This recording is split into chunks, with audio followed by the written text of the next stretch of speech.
Hello guys, welcome to my channel Neha your study guide. आज का topic शुरू करने से पहले अगर आप मेरे चैनल पर न्यू हैं तो प्लीज उसे सब्सक्राइब जरूर कीजिए। तो टॉपिक जो आज हम कर रहे हैं वो है class 12 business studies chapter 5 organising chapter.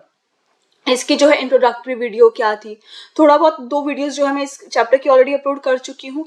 आज जो हम पढ़ने वाले हैं वो है ऑर्गेनाइजेशनल स्ट्रक्चर। तो बेसिकली ऑर्गेनाइजेशनल स्ट्रक्चर क्या होता है? When the managers are performing organising function, जब मैनेजर ऑर्गेनाइजिंग फंक्शन परफॉर्म करता है and organisational structures get created automatically. जैसे कि ऑर्गेनाइजिंग फंक्शन परफॉर्म होता है, ऑर्गेनाइजिंग स्ट्रक्चर ऑटोमेटिकली क्रिएट हो जाता है। पहला फंक्शन क्या होता है हमारा? मैनेजमेंट का प्लानिंग, जिसके बारे में हम ऑलरेडी पढ़ चुके हैं पूरा डिटेल में, ठीक है। सेकेंड फंक्शन क्या होता है? ऑर्गेनाइजिंग, जिसमें हम क्या करते हैं, प्लान के हिसाब से चीजों को अरेंज करना, ह्यूमन, फिजिकल, फाइनेंशियल जो भी रिसोर्सेज की जरूरत है उनको अरेंज करना, ठीक है। जॉब डिस्क्रिप्शन प्रोवाइड करना एम्प्लॉयज को। जॉब डिस्क्रिप्शन क्या होता है? रिटन में एक डॉक्यूमेंट जिसमें मेंशन किया जाता है कि किस एम्प्लॉय को क्या जॉब परफॉर्म करनी है, किसके पास क्या अथॉरिटी होने वाली है, क्या रिस्पॉन्सिबिलिटीज किसकी क्या होने वाली है, करेक्ट। तो जैसे ये ऑर्गेनाइजिंग फंक्शन परफॉर्म किया जाता है, जॉब डिफाइन की जाती है, उनकी अथॉरिटी उनको बताई जाती है, उनकी रिस्पॉन्सिबिलिटीज हर एक एम्प्लॉय को बताई जाती है, तो ऑर्गेनाइजिंग स्ट्रक्चर ऑटोमेटिकली क्रिएट हो जाता है। Organizational structure can be defined as network of job position, responsibilities and authority at different level, or it can be called as a framework within which managerial and operational tasks are performed. Basically organisation structure क्या है? एक structure है जिसके अंदर managerial और operational task दोनों perform किए जा रहे हैं, ठीक है। सबको उनकी जॉब पता है, किसको क्या काम करना है, सबको उनकी अथॉरिटीज पता है कि उनके पास क्या पावर है डिसीजन लेने की, ठीक है। कौन उनका सीनियर है, कौन उनका सुपीरियर है, कौन उनके सबऑर्डिनेट्स है, उनके बारे में हमने ऑलरेडी पढ़ चुके हैं कि ऑर्गेनाइजिंग फंक्शन में ही सीनियर मतलब सुपीरियर और सबऑर्डिनेट का रिलेशन क्रिएट होता है, क्योंकि जब हर पर्सन को अपनी अथॉरिटीज पता है, जिसके पास ज्यादा अथॉरिटी है वो सीनियर, जिसके पास कम अथॉरिटी है वो सुपीरियर, ठीक है। टॉप लेवल जिनके पास सबसे ज्यादा अथॉरिटी होती है, पावर होती है डिसीजन लेने की, उसके बाद आता है मिडिल लेवल, उसके बाद आता है लोअर लेवल। लोअर लेवल के पास सबसे कम अथॉरिटी होती है, उनके पास डिसीजन मेकिंग पावर बहुत कम होती है as compare to top level and middle level, ठीक है। तो बेसिकली क्या है ऑर्गेनाइजेशन स्ट्रक्चर? जिसमें जो है मैनेजरियल और ऑपरेशनल टास्क परफॉर्म किए जा रहे हैं। Span of management give shape to organisation structure. अब शेप कौन देता है ऑर्गेनाइजेशन स्ट्रक्चर को, कि जो हमारा स्ट्रक्चर है वो टॉल होने वाला है या फ्लैट होने वाला है, ठीक है। उसको कौन शेप देता है? स्पैन ऑफ मैनेजमेंट, ठीक है। टॉल है कि भाई एक यहाँ पे हमारा टॉप लेवल है, यहाँ पे एक मैनेजर है, उसके अंडर 2 मैनेजर हैं, ठीक है। उसके अंडर 3 मैनेजर काम कर रहे हैं, 3 एम्प्लॉयज जो है उसके अंदर काम कर रहे हैं, एक मैनेजर है, उसके बाद एक मैनेजर है, उसके बाद उसके अंडर 3 एम्प्लॉयज काम कर रहे हैं, और ऐसे ही और भी आगे। तो ये क्या हमारा टॉल स्ट्रक्चर है, ठीक है। ये हमारा ऑर्गेनाइजेशन स्ट्रक्चर है जो कि टॉल है, कि भाई यहाँ पे एक मैनेजर है, उसके अंडर 2 एम्प्लॉयज काम कर रहे हैं, 2 मैनेजर जो है जूनियर मैनेजर काम कर रहे हैं, इसके अंडर 3 मैनेजर काम कर रहे हैं, ठीक है, और उसके अंदर 3 एम्प्लॉयज काम कर रहे हैं। और फ्लैट है, फ्लैट है मतलब एक मैनेजर है और उसके अंदर 5 एम्प्लॉयज काम कर रहे हैं, बिल्कुल फ्लैट है, टॉल नहीं है, कि मतलब 5 लोग एक पर्सन के, एक मैनेजर के अंडर 5 से 6 लोग जो है या उससे भी ज्यादा जो है काम कर रहे हैं। तो मैं छोटा सा एक एग्जांपल लेके चल रहा है कि हाँ भाई इस तरह का स्ट्रक्चर हो सकता है, ये तो बहुत छोटा स्ट्रक्चर है। स्पैन ऑफ मैनेजमेंट, अब बेसिकली टॉल स्ट्रक्चर और फ्लैट। अब ये स्पैन ऑफ मैनेजमेंट क्या होता है, किससे कैसे पता चल रहा है कि टॉल है कि फ्लैट है? Span of management means how many employees or subordinates can be effectively managed by one manager or how many subordinates are under one superior. क्या पता चल रहा है span of management से कि भाई कितने employees एक मैनेजर के अंडर काम कर रहे हैं।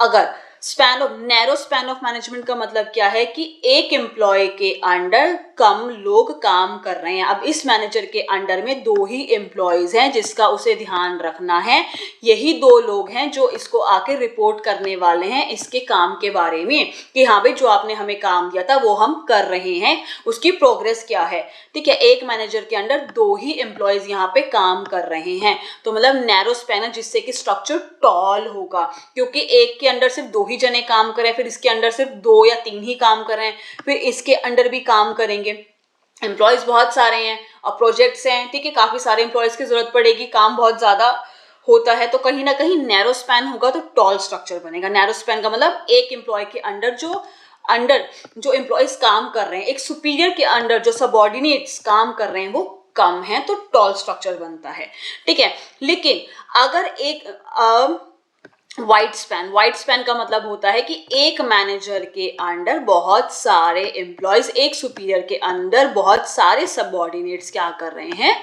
काम कर रहे हैं। वो इतना टैलेंटेड, इतना स्किलफुल है, या उसके एम्प्लॉयज इतने स्किलफुल है कि वो एक ही बारी में कई सारे एम्प्लॉयज को हैंडल कर सकता है, जिससे कि वाइड स्पैन होगा और जिससे जो है स्ट्रक्चर क्या बनेगा, फ्लैट बनेगा, बिल्कुल फ्लैट स्ट्रक्चर बनेगा। और नैरो स्पैन मतलब रीजन काफी सारे हो सकते हैं जिसके बारे में हम पढ़ेंगे, ठीक है, कि भाई एम्प्लॉय ज्यादा स्किलफुल नहीं है या मैनेजर ज्यादा स्किलफुल नहीं है कि वो हैंडल नहीं कर सकता है, या टास्क इस तरह का है कि भाई थोड़ा चैलेंजिंग है, डिफिकल्ट है, कि भाई ज्यादा एम्प्लॉयज वो अंडर अपने नहीं रख सकते काम करने के लिए, तो नैरो स्पैन मतलब टॉल स्ट्रक्चर बनेगा।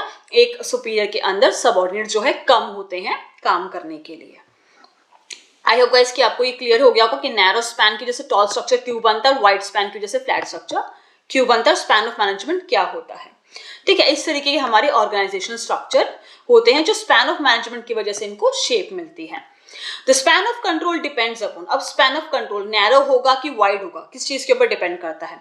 फर्स्ट आता है capacity and intelligence level of manager, capacity कितनी है और इंटेलिजेंस लेवल क्या है मैनेजर का, वो कितने एम्प्लॉयज अपने अंडर हैंडल कर सकता है। The trust of managers in their employees, अगर उसके मैनेजर जो है ट्रस्ट उसमें होगा कि हाँ भाई वो अपने एम्प्लॉयज पे ट्रस्ट करता होगा, तो काफी सारे एम्प्लॉयज को अपने अंडर में रखेगा कि हाँ भाई मेरे एम्प्लॉयज ट्रस्टवर्दी हैं, काम अच्छे से कर देंगे, ऑन टाइम कर देंगे, ज्यादा डिलेमेंट नहीं करेंगे, ज्यादा काम से बचते नहीं फिरते हैं, एक्सक्यूजेस नहीं बनाते हैं, ट्रस्टवर्दी हैं उसके एम्प्लॉयज, तो मैनेजर उनको ट्रस्ट करेगा, काफी सारे एम्प्लॉयज को अपने अंडर काम में रख लेगा। लेकिन अगर ऐसा नहीं है तो नैरो स्पैन बनेगा, मतलब टॉल स्ट्रक्चर बनेगा। तो एम्प्लॉयज इंटेलिजेंस लेवल, अब मैनेजर तो इंटेलिजेंट है पर एम्प्लॉय इंटेलिजेंट नहीं है, उनको बात बात पे गाइडेंस की जरूरत पड़ती है, तो जितने ज्यादा एम्प्लॉयज होंगे उनको गाइडेंस देना पॉसिबल नहीं हो पाएगा एक मैनेजर के लिए, तो वो कम एम्प्लॉयज को रखना प्रेफर करेगा। तो यहाँ पे एम्प्लॉयज का इंटेलिजेंस लेवल भी मैटर करता है। And the last is nature of job, job किस तरह की है। अगर डेली रूटीन वर्क है, इजी जॉब है, तो एक मैनेजर जो है अपने अंडर जो है काफी सारे एम्प्लॉयज को काम में रख सकता है, ठीक है। लेकिन अगर डिफिकल्ट चैलेंजिंग जॉब है तो कहीं ना कहीं मैनेजर जो है अपने अंडर कम एम्प्लॉय रख के ही खुश रहेगा, क्योंकि टास्क चैलेंजिंग है, डिफिकल्ट है थोड़ा सा, तो मिसअंडरस्टैंडिंग हो सकती है, क्योस हो सकते हैं, प्रॉब्लमैटिक हो सकती है, ठीक है, काफी सारी चेंजेस की रिक्वायरमेंट हो सकती हैं। जब डिफिकल्ट टास्क में हम काम कर रहे हैं, चेंजेस जो है हो सकते हैं इन्वायरमेंट के हिसाब से, तो जो एम्प्लॉयज है वो चैलेंजेस को फेस कर पाएंगे नहीं कर पाएंगे। तो नेचर ऑफ जॉब के ऊपर भी डिपेंड करता है कि नैरो स्पैन होगा या वाइड स्पैन, मतलब टॉल स्ट्रक्चर होगा ऑर्गेनाइजेशन का या वाइड स्ट्रक्चर होगा, फ्लैट स्ट्रक्चर होगा, ठीक है। अब आगे देखते हैं importance of organisational structure. Structure organizes properly all the operations of business and ensure better flow of communication.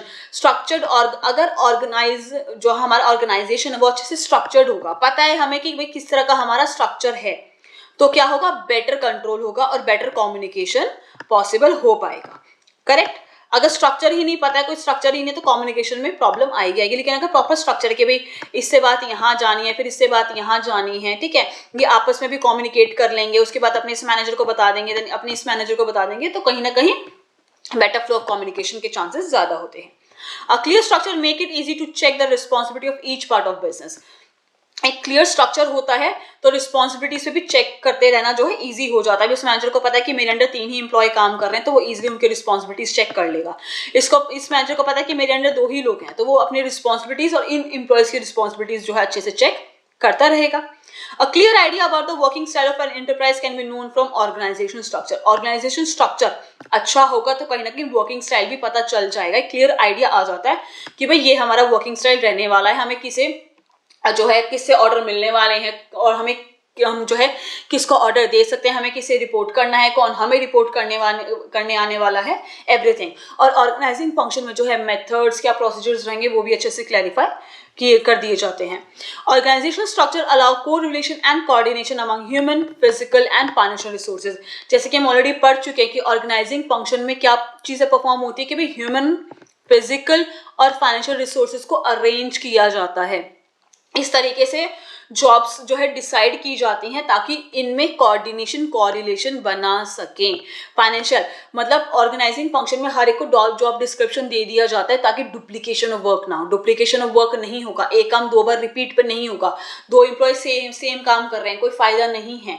तो फाइनेंशियल रिसोर्सेज कम जो है मतलब कह सकते हैं ना कि नुकसान कम होगा। फाइनेंशियल रिसोर्सेज हमारे थोड़े से देख के जो है खर्च किए जाएंगे। फिजिकल रिसोर्सेज, मशीन पे काम करना है, क्या कैसे काम करना है, ठीक है। ह्यूमन मतलब हमारे एम्प्लॉयज, इनमें कोरिलेशन कोऑर्डिनेशन अच्छे से बन जाता है क्योंकि स्ट्रक्चर पता है क्या है, सबको काम पता है क्या है, सबको उनकी अथॉरिटी रिस्पॉन्सिबिलिटीज पता है क्या है, सारी चीजें क्लियर हो जाती हैं। It clearly defines the level of management and span of control under each level. हर एक लेवल पे, top level, middle level and lower level, सबको उनकी अथॉरिटीज, उनकी रिस्पॉन्सिबिलिटीज, क्या स्ट्रक्चर रहेगा, कितना कंट्रोल रहेगा, क्या चीज रहेगी, हर जगह हर चीजें क्लियर कर दी जाती हैं।